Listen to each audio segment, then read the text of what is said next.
Okay, welcome to the second series of our transfer special. And today it's the mainstay of T and Azza and myself.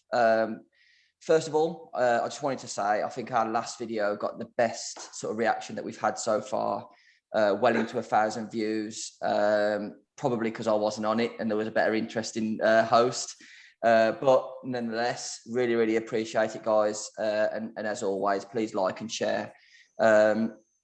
But we're kind of recording this and probably one of the most exciting days for rumours for Villa. Some good, some bad, some probably not true, but we're going to go through them anyway. But I think whilst we're talking about transfers, I think it would be only right to start with our first transfer of the season in Emi Buendia. T, what does this give Villa now?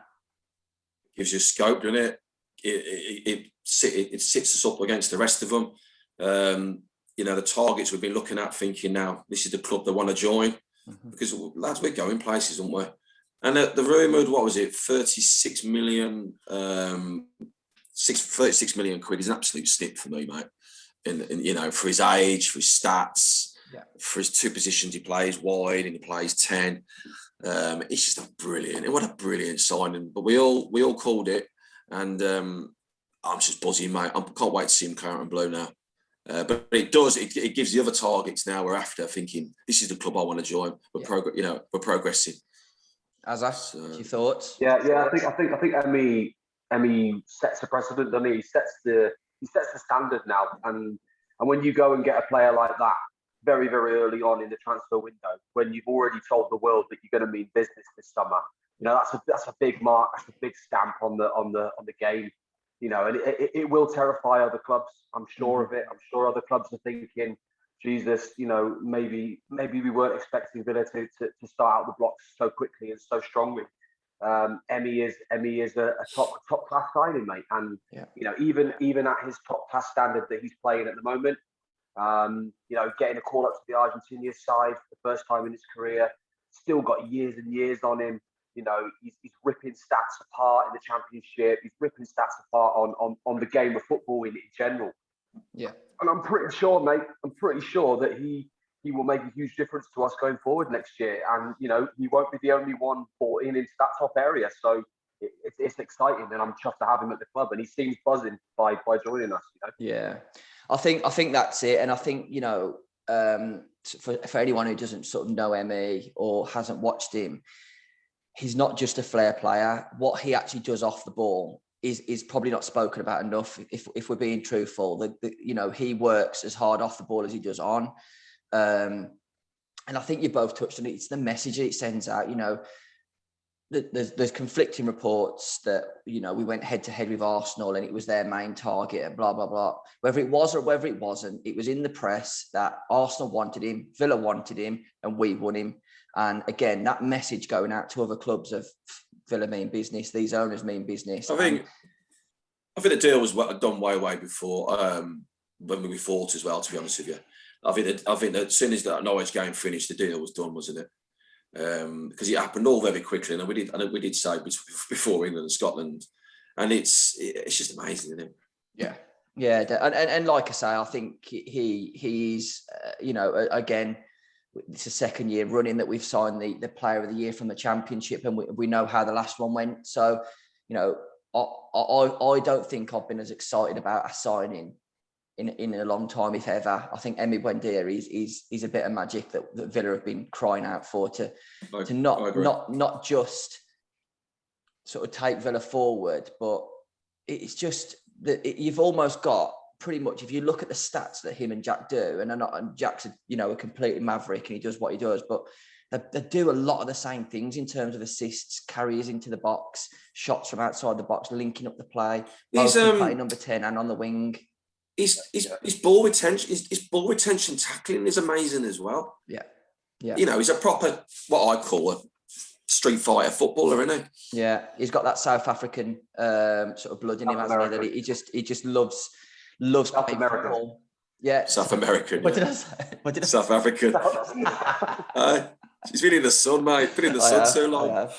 Yeah, but no, as I say, he's got that fight about him, and I think it kind of emulates what we've got at Villa. We haven't just got players that are good on the ball. They're athletes. They want to win. They want to fight for each other. They want to keep clean sheets. They want to score goals. And we haven't had this for a long, long time. And I think, you know, outside looking in, I'd imagine that Villa are one of the most exciting teams to support. You know, I think that we're probably the envy of most teams, you know, looking to really try and... If you look at it, Everton haven't got a manager. Spurs haven't got a manager. Arsenal are in turmoil. Arsenal in turmoil. Wolves haven't got a manager. Chelsea have only just had a new manager. Okay, they've won the Champions League, but they're on another level. So we're getting there. Yeah. And I've said it before, and I'll say it till I'm blue in the face, or red in the face at the moment. Is that Smith's going to go for it. Yeah, there's no more excuses now.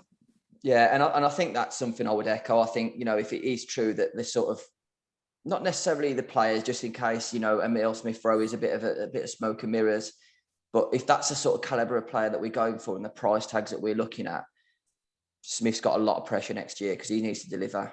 He really needs to deliver. So small break from transfers, and I thought we'd touch on some of our lads playing in the Euros. Obviously, John McGinn not starting, sort of his team not starting the way they probably wanted, but more focus on the England lads, obviously, as we're all big England fans as well. So sort of, I was absolutely over the moon for Mings because he gets so many critics, and I thought to go and step up in a tournament, having the kind of the stick that he's been having, I thought he was solid. I really do. Yeah, it was good. It was very good. It was a very good performance for a debut at a big tournament, and I think he'll be pleased with himself and how he composed himself and how he played, and his performance levels were good. You know, for me, he's undroppable. You know, there's no way that he could be dropped for Friday's game. Sorry. Mm-hmm. You know, he stays in the team. For me, his performance was that good. He was one of 2 or 3 really good players on that England side, and I was chuffed for him. Yeah. Well, I think my only worry is that I think we all know if Maguire's fit, he goes back in. Unfortunately. Yeah. Which is infuriating thing, because, you know, you talk about Southgate's this notion that Southgate picks players on form, but actually it's not so true, is it? No, not at all. Not at all. And you know, what was your thoughts, T?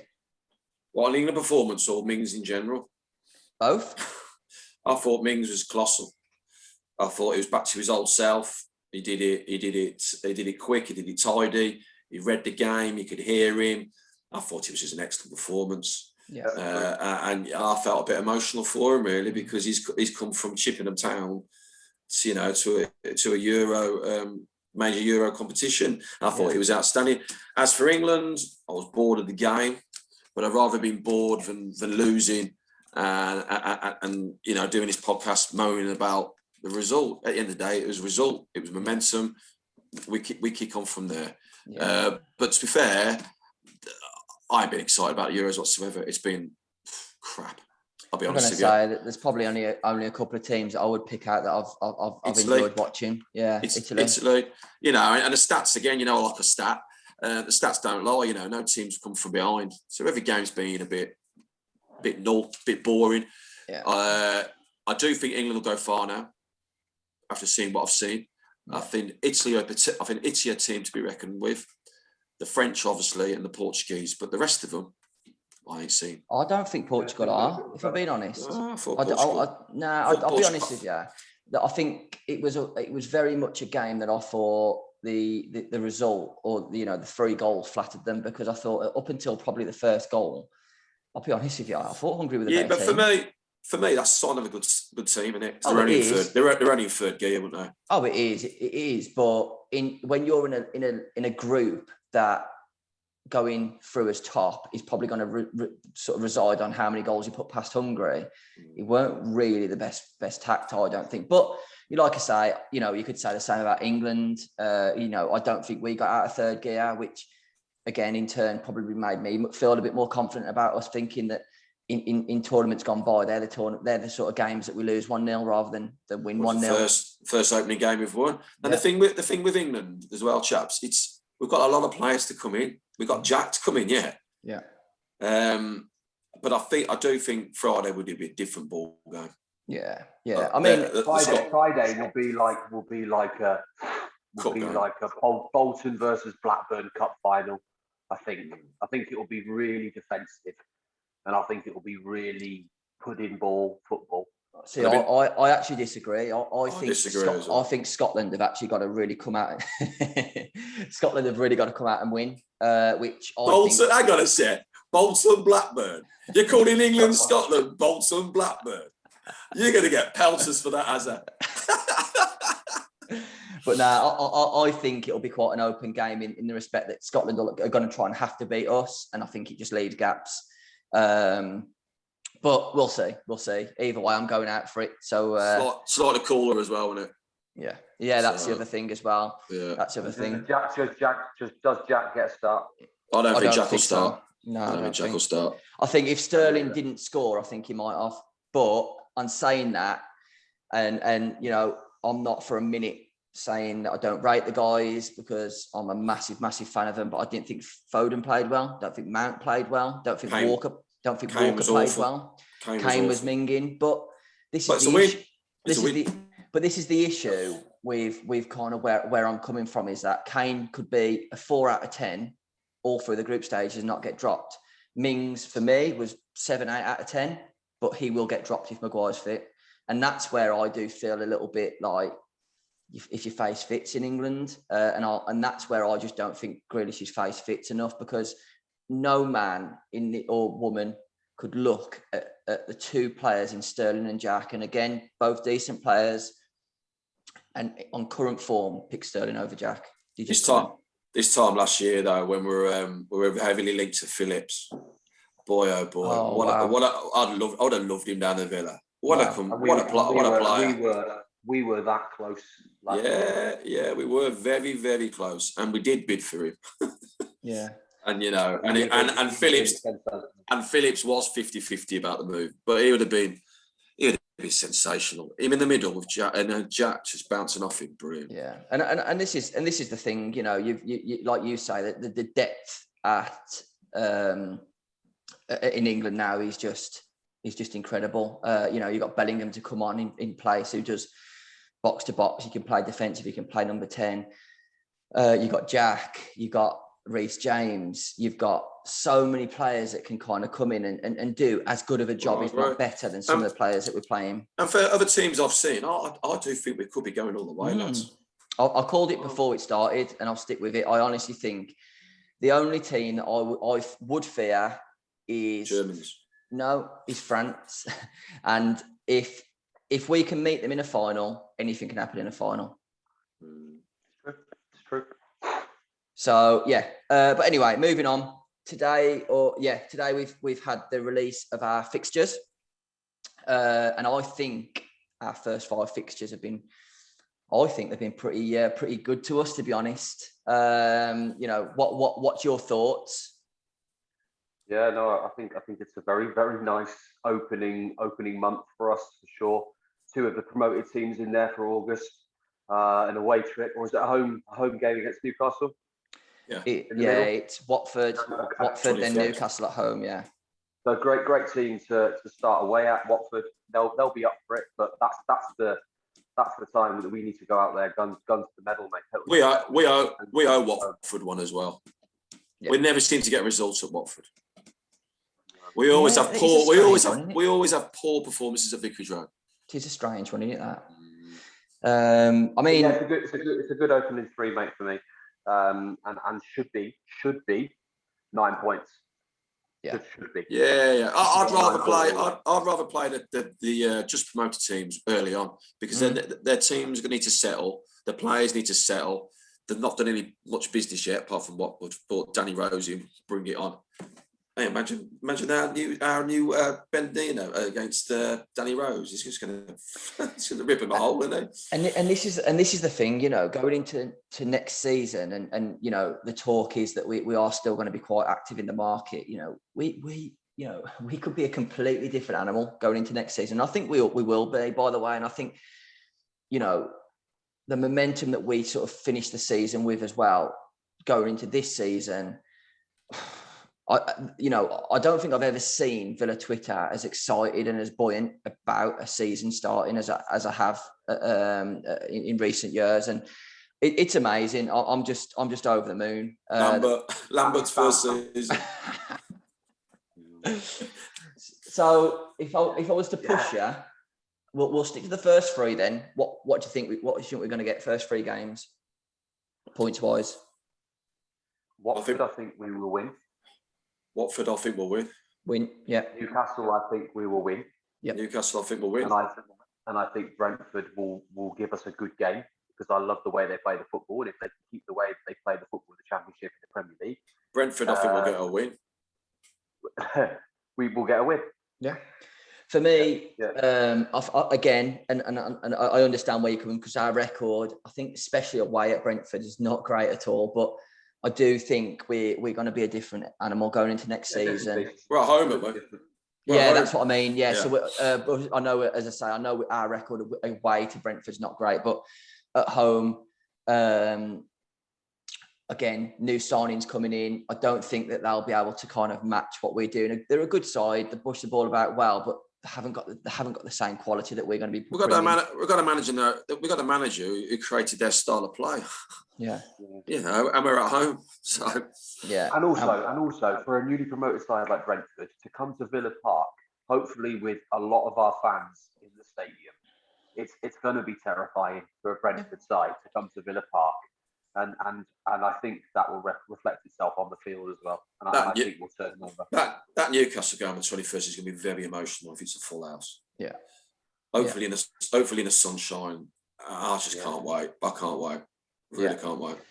Talking about emotional, we've got an emotional reunion apparently with Mr. Ashley Young. What's your thoughts? Outstanding. All for it. Yeah, I'm all for it. Absolutely. Outstanding.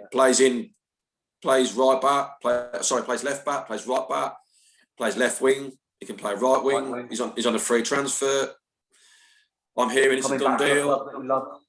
Coming back to a club he loves. He understands Villa Park. He understands the fans. He had a great rapport with the fans. Yeah. What's not to like about the deal? Well, you will get people moaning about it. Of course you will. Of course. And listen, for people, again, I think me and T have had a chat about this off the camera, but for people, I wasn't included in that chat. No, right? Okay. No, you'd lost your sleeves on your shirt at that point. Yeah, you were cutting your top up. You were ready for the gun show. But no, from our point of view, we feel, when you lose someone like Neil Taylor, who's been there, done it for a long, long time. Elmo, been there, done it for a long, long time. Tom Heaton, massive personality at Villa. You've lost all three of those characters. So you bring somebody in like Ashley Young, loves the club. Probably some of his best moments of his career were at our club. Elevated his career. Goes away. Inter Milan have offered him a contract. Burnley and a few others have, and he's chose, by the looks of it, he's chose Villa. And I think... No, he has chose us. He is signing. Well, there you go. You've heard it from the horse's mouth. Ashley Young will wear the number 18, T says. It'll be August the 14th. He'll have woolly gloves on and F50 boots on. The thing is with Young as well, you've perhaps, knocked it on the head, mate. He's got the experience, and he's just what a signing. If he gives us a good season, and the whole remit, we're all going on about this Sarr at France, the 18-year-old, and the whole remit right from the beginning is we want proven, preferably people that played in the Premiership before, signings, because we need to kick on to another level. I personally don't think we'll kick on to another level straight away if we spend £30 million on an 18-year-old from France. Yeah, he's good, brilliant, bring it on. But Smith said it himself, he wants proven. And that's his remit, and we will get proven. Yeah. And Young ticks all those boxes for me. And if he gets us into Europe on the one season, then it's an outstanding signing, isn't it? Yeah, and a player like Young can be a player like Young can be hugely valuable for us off the field as well, in the changing rooms, at training, in and around the youngsters. Remember, we've got a hell of a lot of talented youngsters that are being gelled into this first team setup, given opportunities to come and impress. Having someone like Ashley around, particularly for the likes of Louis Barry, Brad Young, Chooks, they can learn a lot from Ashley, a hell of a lot from Ashley. He's been to Italy, he's played at the highest level in the Premier League. He's been at this club before. He knows what the expectations are from the club. He knows what the fans want from players at the club. it's a incredible signing for something that's not going to cost us a lot of money at all. It makes perfect sense for me. The club is now in the place that it should have been when we had Ashley the first time round, where we weren't a selling club, where we had ambition, because he, and don't get me wrong, I think he would have gone on to bigger and better things because he was outstanding. He was probably one of my favourite players I've ever watched at Villa. Loved watching him. But hang on. What people don't understand is... Drew, only quickly, that would be my major worry, what you've just said, is about Ashley Young. That not you, but some fans will think the Ashley Young coming back was the Ashley Young of 15 years ago. He's not. He's a complete different player. Of course he is. But what's not to forget about Young is that he is a proper pro. He's looked after himself. He's still an athlete. He's still very quick. He's still sharp. Let's not forget, he was in the last England World Cup squad. He's no mug. I know it was a couple of years ago, but he has just won the Italian league against the absolute concrete favourites, Juventus. Yeah. And from I don't watch enough of Italian football, but he looked like he played the mainstay of the season. Thing is as well, Drew, right? United wanted to keep him. That's a fact. United wanted to keep him, right? Inter Milan wanted to keep him. What does that tell you about that player? Yeah. Absolutely. But the last time he was in the Premier League, he was captain in United, playing some of their best football down that left or right hand side, wherever he was at the time. Yeah. That they played in months, years. And I've got to say as well, I think one of the major things I think Villa need to look at this season, and I mean now, is set piece taker. If and when Young plays, you've ticked that box. He's probably one of the best set piece takers you can ask for. He's a guy the guy who can come off the bench and do a set piece, and he's that kind of guy. Just take him back off. Mings and Konza will be wetting their pants at the thought of getting on the end of an Ashley Young ball in that box. Yeah, totally, mate. Both of them will be hard for that. I'm hard thinking about it, actually. Oh yeah. But again, just to echo that, I'm excited about every name I've saw us linked to. Again, there's rumours of Anguissa. I think that fits exactly what we need. Young, attacking. He can carry the ball. He's big. He can win his fair share in the boxes as well. I think we do lack a bit of height. Any of those sort of names that we're hearing, James Ward-Prowse, I know that's a bit of a reach. Smith Rowe to help him get a new deal. Yeah, move on. Yeah. So, it looks like Young's done.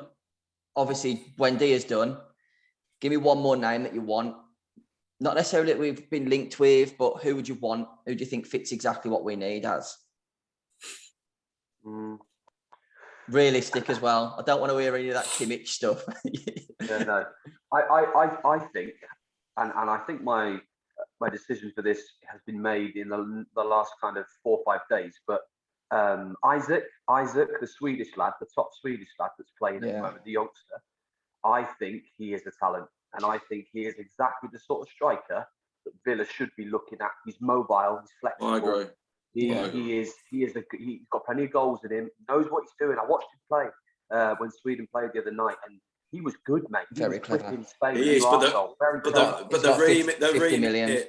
Just keep telling you what's the remit, lads. The remit is Premiership. We want Premiership and experience. It is, but he's got a £50 million release clause, so that won't be touched. But I know exactly what you're saying. I think watching him, I think you can look at someone who scored a few goals and you think, has he just had a decent season? But you look at him and you think, nah, he's got a career in front of him. He's got a real career in front of him. I agree. I think he'd be a great signing. But me personally, I would love to see, because I honestly think Buendia, he's best on the right. I think Jack, personally, I think he's best on the left. Now that we've got options, so he's not marked out the game completely. I honestly think someone like Pereira in that number 10 position would be the complete pack. We would go to Europe with Pereira in number 10. I think he might go to Norwich, but yeah, I'd echo what you just said, mate. I'd love him, or someone like Oxlade-Chamberlain or someone like that. Does he like gravy? We'll edit that. Yeah, someone like someone like Oxfordshire. Yeah, someone like the Ox at Liverpool. I'd love him. Definitely, and it would be, it wouldn't be a hard reach, would it? Again, like you say, it wouldn't be a hard reach. No, plays left, right, and down the middle, exactly like Buendia and Jack. So Premiership experience. Exactly, and I think that is another thing that Smith likes. He likes players that can play in different positions, and if you think of those three players of an Oxlade-Chamberlain, a Matheus Pereira, kind of interlinking, just changing, chopping and changing. Who'd want to face that? With Ollie Watkins making his runs sort of up and down the line as well. And, I do think that is the player that we that number 10 to link it all up together. I also think we'll get a proper gem, because we've not really used the scouting bit at you. We've not used that Rob McKenzie yet, have we? No.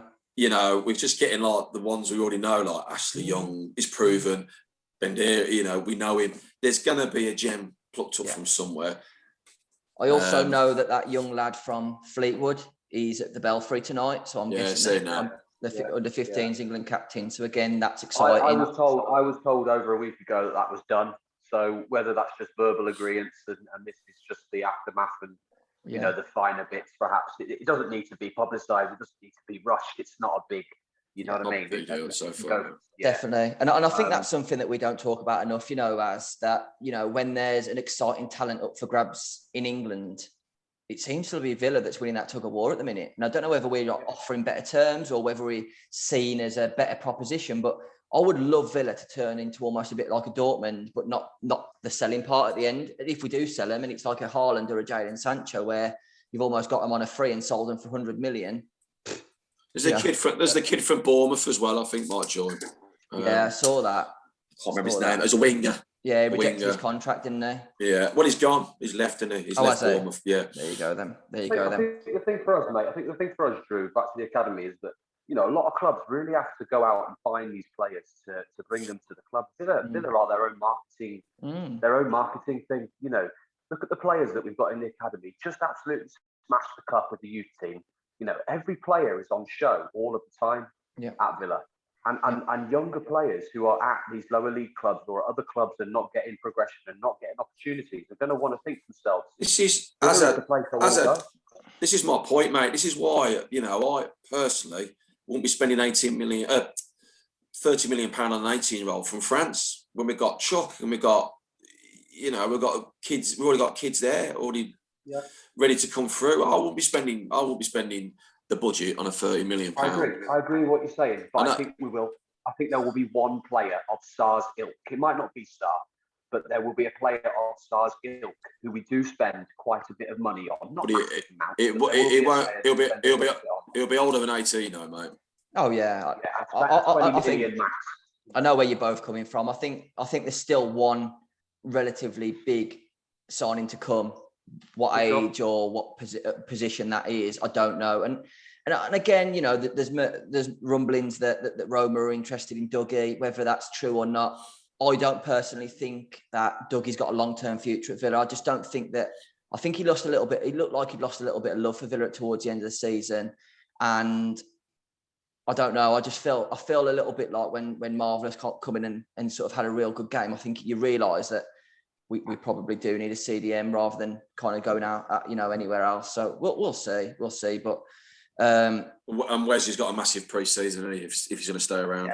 Again, there's rumblings again that there's a few clubs in Holland and Belgium that are interested in Wes again. And to be honest, I don't want to be negative or disrespectful to players, but I saw enough from Wes before he got injured to know that where we are now, I don't think Wes is at that level now. I always thought with Wes, he ain't a Dean Smith player, is he? I don't mean Dean Smith. It's not a Dean Smith. He doesn't really particularly work very hard. But then that's a Suso signing. Suso signed a player that played in a 2 up front to play as a 1 up front, and it doesn't work like that. I agree. You can't put squares into circles. Do you know what I mean? It just doesn't work like that. And now we've got somebody in Rob McKenzie and Lange and who know what we're looking for, and we have got a mould of players, of personalities, of what fits. And I think, as I said this a few times, that, from 14s upwards, our academy plays in the exact same position, the exact same style, and it can just be replicated so that, if you take the steps, you're not going into a different style of play. Do you want some sexy terminology in the academy sense? It's called the golden thread.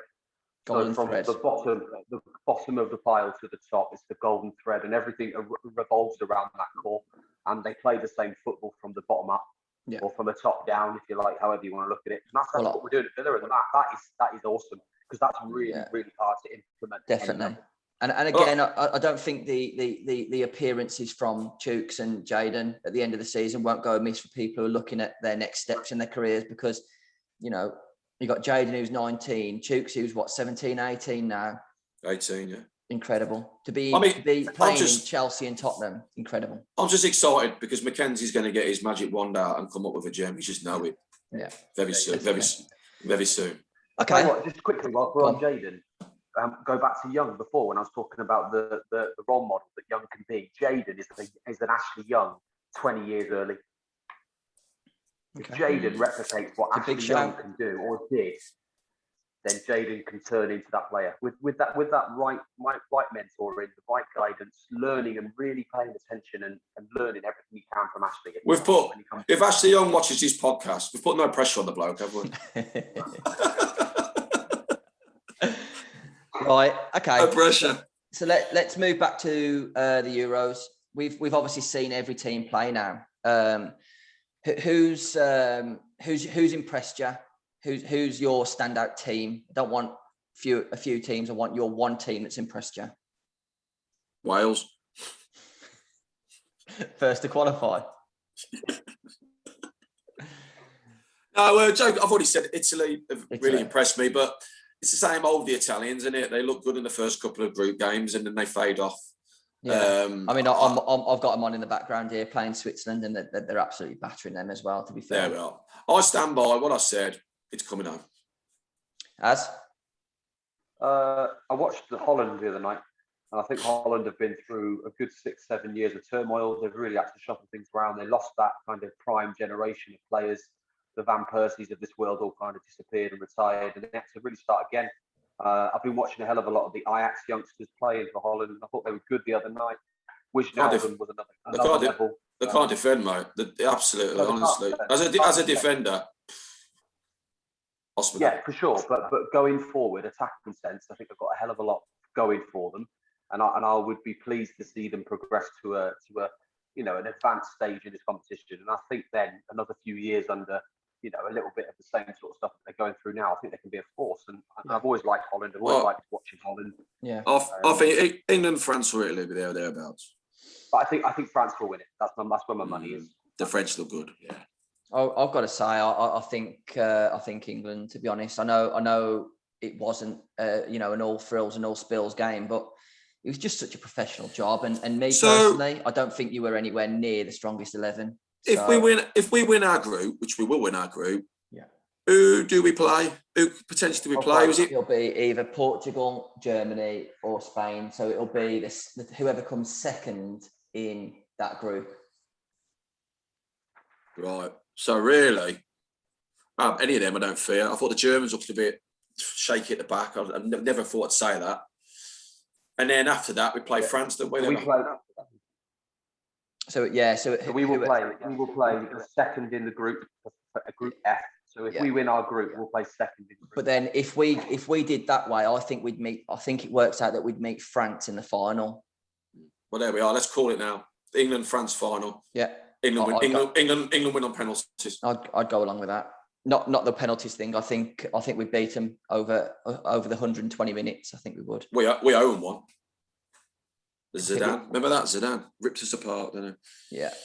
Mind you, I think he ripped everyone apart. But all right then, great. Let's move on to looking at the England game, me personally, and I was looking at the Villa Twitter as the England game was on and stuff, and I think there's a bit of an issue. I think we need to realise that we're supporting England and not Jack Grealish. And don't get me wrong, do I think Jack should have started? I absolutely do. I do. But what's different about this England team is that he's looked at Croatia and gone, Sterling feels like it's a better pick. He might go to Scotland and go, Grealish feels a better pick, or when we need to go against that team or that team. We've got so many different options now that, let's not forget that we're getting behind England and not just Jack. I think Southgate's test will be Friday. If he picks the same team, dear me, and we go on to draw or even lose that game, then he's going to get absolutely, drawn. I think he might tweak it a little bit Friday. Well, I don't think Trippier is going to start at left back. So I don't think he did enough to start there at left back. I don't think Walker will get dropped, but if he has another game like he did, I think Foden could come out. I think Rashford will come in. Yeah, I think that's what will happen. I think he made it clear that Jack's his fourth choice winger. I potentially think Mount could come out and Jack could go in Mount's place because he's been playing him in the number 10 position. But it's all throwing that darts at the board, isn't it? Because, there's no one who would have chose to put Trippier at left back, but Southgate did. Do you know what I mean? He sees him in training every day. Not when you have the best left back, in my opinion, in the Premier League. Who didn't not even on the bench. Didn't even make the squad. Crazy. I mean, we were all looking at it and going, we've got so many good right backs, but not good enough to replace the Europa finalist left back and the Champions League. I'm not a great Southgate fan, but no, I feel from a little bit that people are criticising him, but we've got to win and we've got a clean sheet. And that's against a team that battered us in the last tournament. Mm-hmm. Okay, they're not the shadow of the word, but it's still mentally they did batter us. I think he did it. I think he got it bang on in the end. Yeah, definitely. I think the thing with Gareth is, and the one thing that benefits him in his role at England is he performs well enough in big tournaments to keep himself in the job. Mm-hmm. He's not a Premier League manager. He wouldn't last 6 months in any job, I don't think. In the Premier League. He hasn't, has he? He's crap. No, but because he's the England manager who play only really in big tournaments and one-off friendlies now and again, he's getting through it because he does know how to work a tournament. He is a good tournament manager, a cup manager. He understands that process, and I think that's why he is still in the job. And the other flick of the coin there, he's got a very talented squad, more so than previous managers for me. Yeah. I think Neville said it at the time, didn't he? And on his last tournaments he played as coaching, Neville said, we didn't do particularly well, but it's the best. Technically the best team, and that's the team that's come through now. Yeah. Okay, great. Well, let's move on to some quick fires to finish this off. We'll start with you, Az. Where do Villa finish next season? Go on, Az.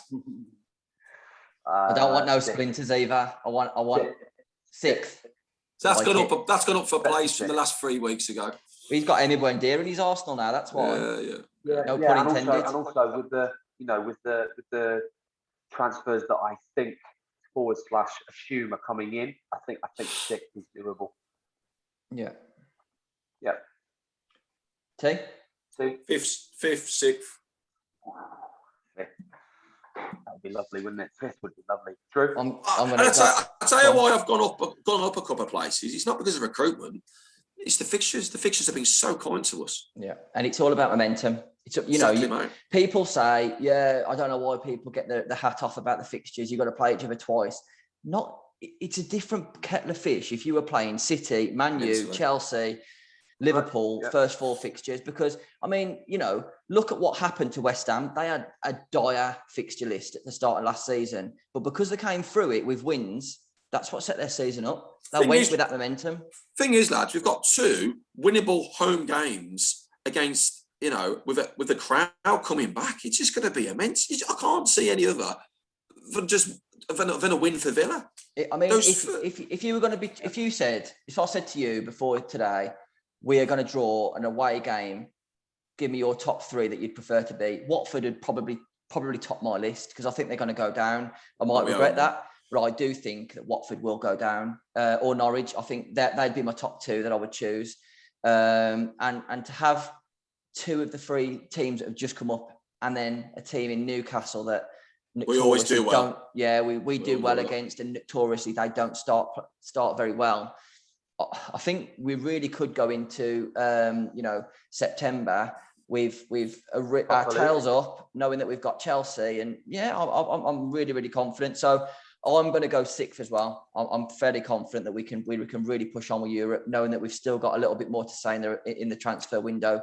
But I'm convinced that we will have our business done before the first pre-season match. I think we'll have Bar one. Okay, interesting. Pin it. Okay, second question: who wins the Euros? England. France. England. France.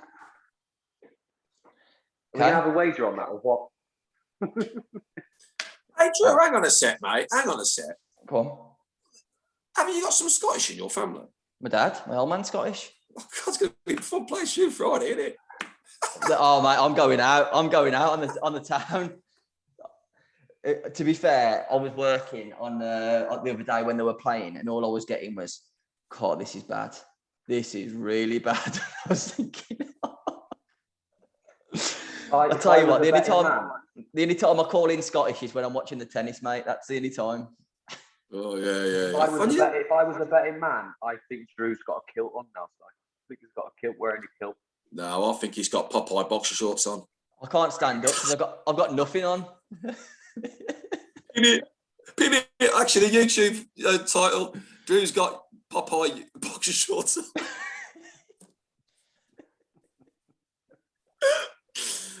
Oh, brilliant. Nah. Well, that's lost the sub-view.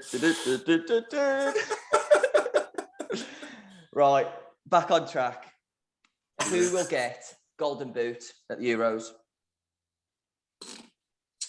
Lukaku.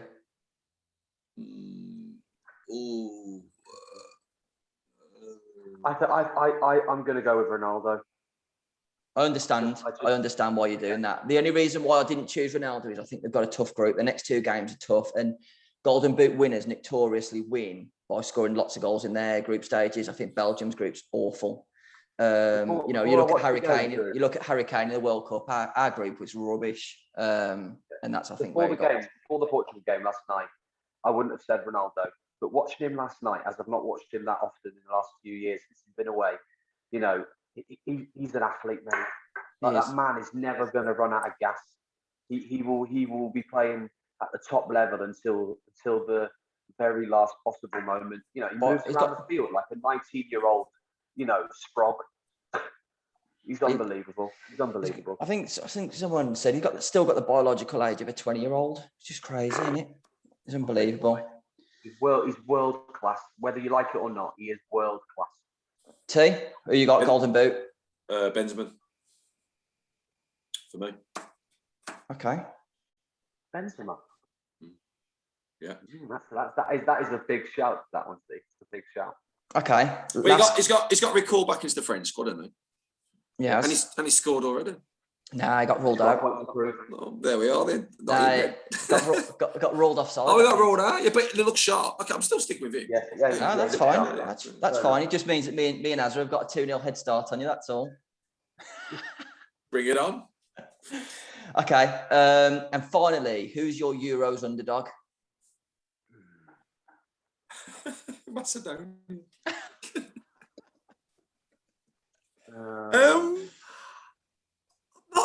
Like I said at the beginning of the podcast, guys, I think it's been an awful Euros at the moment. I'm not really seeing anybody who excites me. Like edge of the seat, like, I've got to get home to watch that. I thought Wales played with a lot of heart and they had a lot of chances, but they're still not the underdog. Rubbish, aren't they? It's a difficult one, isn't it? I think no one is there. I think Slovakia, maybe for me. I've got them in the ballot. They played well first game. Possibly Slovakia, mate. But I'm with Si. There's not any blaringly obvious good performing underdogs yet. Not really. That's why I think for me, I always choose the World Cup over a Euros, because I think the World Cup gives you those real underdogs, the African teams, South American teams, who really just turn up and give you Roger a Miller's surprise. Mate. The Garners of this world, the Tunisians of this world, they turn up and give you a good game. Yeah. There's not been any outstanding player, has it really? Not really, mate. Not really, no. Not me.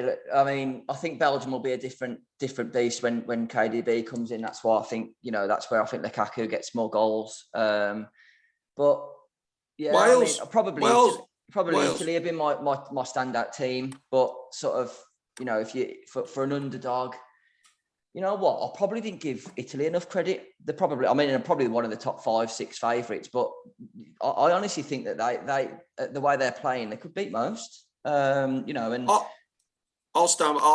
Without repeating, I think Wales will go further than everybody would have thought. So they'd be my underdog. And obviously not to win it, but they will go the furthest than a lot of us thought. I actually disagree. I think they'll go out the next round. I think they're rubbish. Really? I think they're rubbish. Who have you upset? I think... No. It's not even that. It's from me, my point today. I thought Your mother-in-law's not Welsh, is she?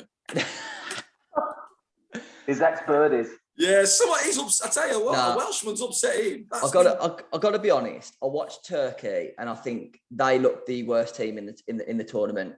And I thought Wales struggled to get past them. I thought Croatia looked pretty close. But we only went past them 1-0. Do you know what I mean? Like, and I honestly think, I don't know who Wales draw next, but I think they'll go out next round. I think they're rubbish. I think Italy is their last game. Oh, is it? Yeah, I think they had to win today. I think they're definitely through, but whoever they get in their next knockout stage, if they go through a second, dude, that'd be us. I quite like Welsh rabbit as well. A bit of cheese, a bit of Worcester sauce on it. It's quite nice.